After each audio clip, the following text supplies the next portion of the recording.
كم سيربح المنتخب الذي سيفوز بكأس العالم؟ في الحقيقة هناك 727 مليون دولار ستوزع على 48 منتخب يشارك في هذه البطولة. وهل المنتخب الوطني الجزائري سيستفيد من هذا المبلغ أو لا؟ تبع الفيديو معي حتى الآخر باش تعرف.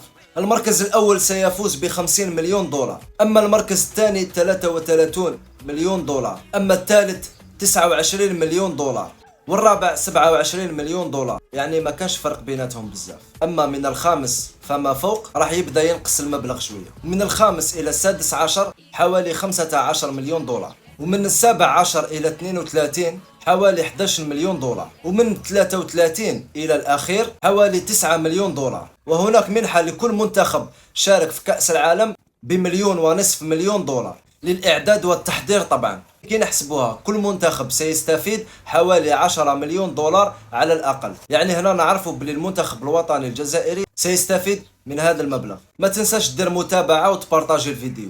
سلام.